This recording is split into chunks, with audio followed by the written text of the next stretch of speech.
I handed him my credit card because I trusted him completely. Not blindly, not naively, completely. The way you trust someone after 2 years of choosing them every single day. 3 weeks later, a hotel charge showed up on my statement. A hotel I had never once been to with him. I did not call. I did not text. I did not cry. I got dressed and I walked straight through that lobby. Stay with me, because what was on the other side of that door, nobody saw coming. Least of all, him. My name is Zoe. I'm 31 years old. I live in New Orleans, Louisiana, the kind of city where everything feels a little louder, a little warmer, a little more alive than anywhere else you've ever been. I work in hospitality management, event coordination for a boutique hotel group in the French Quarter, which means I know hotels. I know how they work. I know how they feel. I know exactly what a hotel charge on a credit card statement means when your name is on the room and your partner's name is on the card. I know all of that now. I met Brandon through a mutual friend at a jazz night in the Marnie, one of those perfect New Orleans evenings where the music spills out onto the street and the air smells like rain and jasmine and everything feels possible. Brandon was easy. Easy to talk to, easy to laugh with, easy to trust. He showed up. He remembered things. He was the kind of man who texted good morning before you even thought to check your phone. 2 years of that. 2 years of building something that felt so solid, I stopped noticing when things started to shift. About 6 weeks before everything, Brandon started traveling more for work. Client meetings, site visits, overnight trips he mentioned casually, almost as an afterthought. I did not question it. His company was expanding. Mine was too. We were both busy people, building busy lives. That is what I told myself. 3 weeks before, he asked if he could use my card for a work expense. His had a hold on it. Something with the bank, he said. Just temporary. I handed it over without a second thought. Because that is what you do when you trust someone. You don't calculate.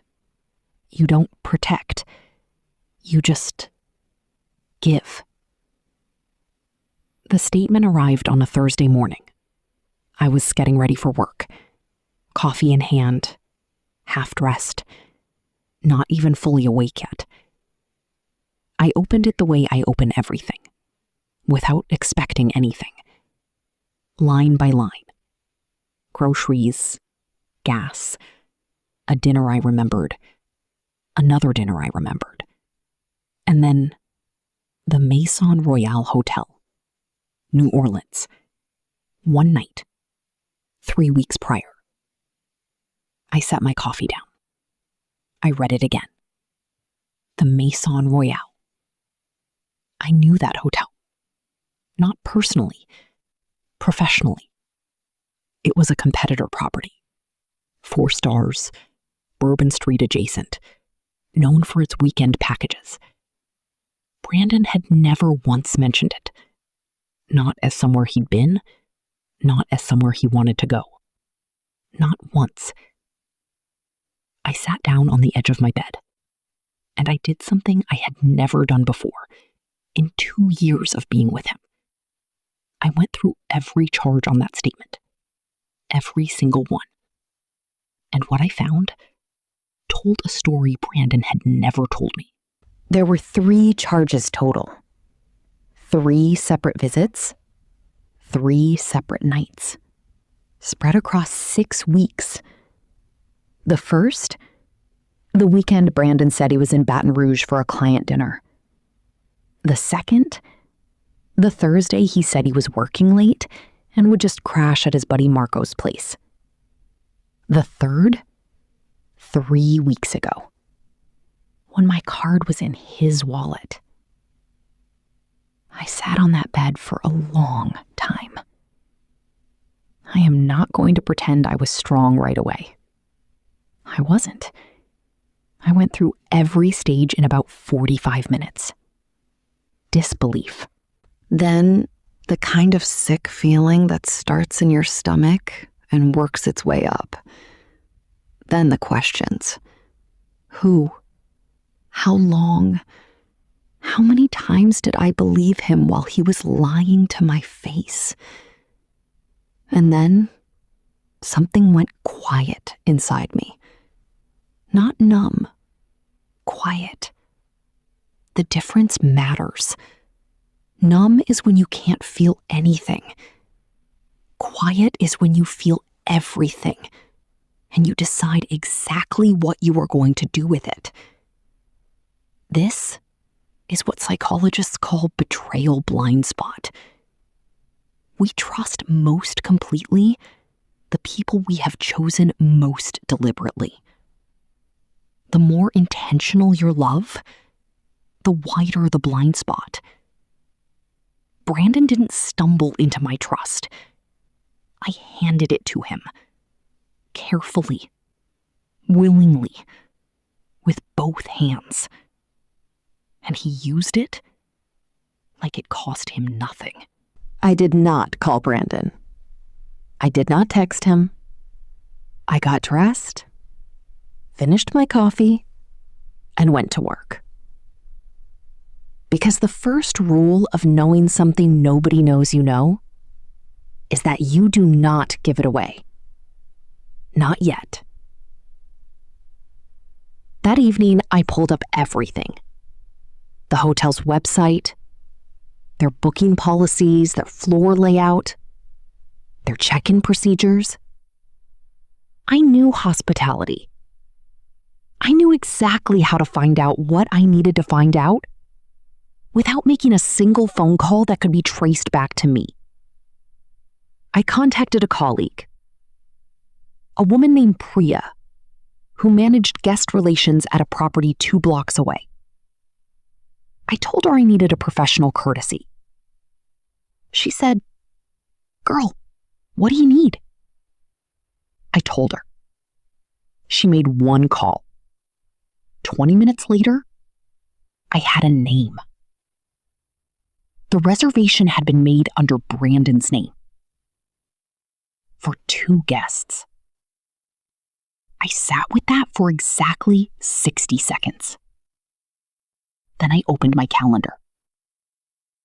Brandon had a standing Friday night, his poker night with the guys. Except now I knew it wasn't always poker.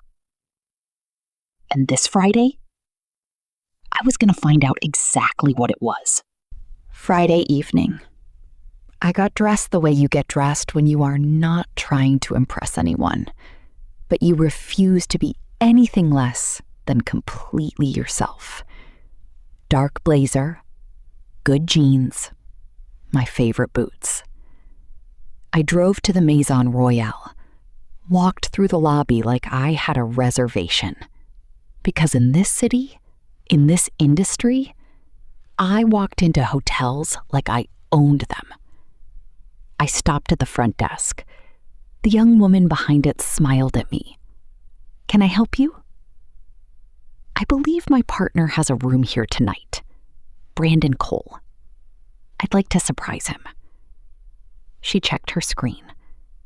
Her expression didn't change, but her fingers paused. "I can let him know you're here." "Please do." I stepped to the side. I waited exactly 4 minutes. The elevator doors opened. Brandon walked out first.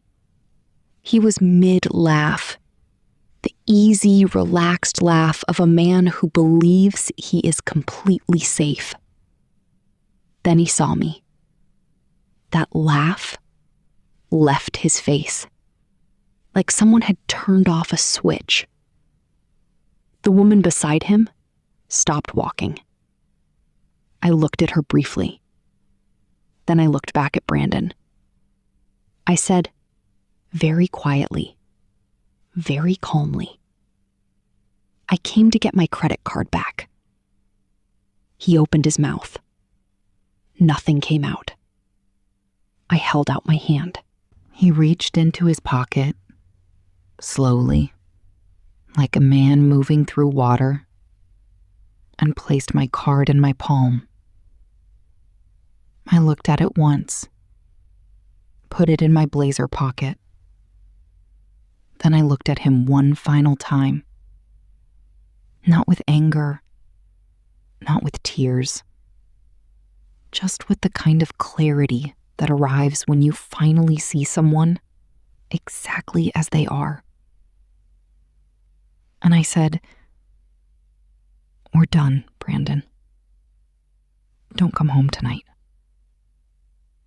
I turned around, walked back through that lobby, through the front doors, into the New Orleans night.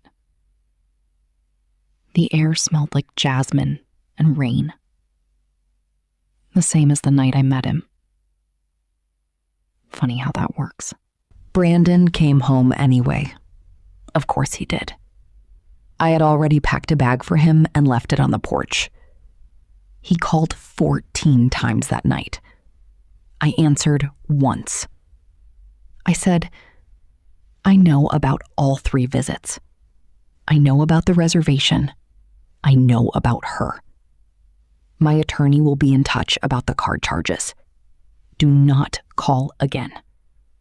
I hung up, and I slept, genuinely, completely slept, for the first time in weeks. Because the thing about carrying a secret someone else created is that the moment you put it down, the weight lifts instantly. The relationship ended the way it deserved to, quietly, on my terms, with my card back in my pocket. Brandon moved out within the week. I kept the apartment, the life I had built, the city I loved. I went back to work Monday morning and I planned a rooftop event in the French Quarter that sold out in 48 hours. Because that is who I was before Brandon, and that is who I remained after him. Here is what I know now. You do not have to announce your power. You do not have to perform your pain. You do not have to explain yourself to someone who already knows exactly what they did. Sometimes the most powerful thing you can do is simply walk through that door, card in hand, head up. Done. If Zoe's story found you today, you already know what to do. Subscribe to Wounded Truth. Share this with someone who needs to be reminded that your trust is not your weakness. It is your standard. And anyone who can't meet it was never worth the card.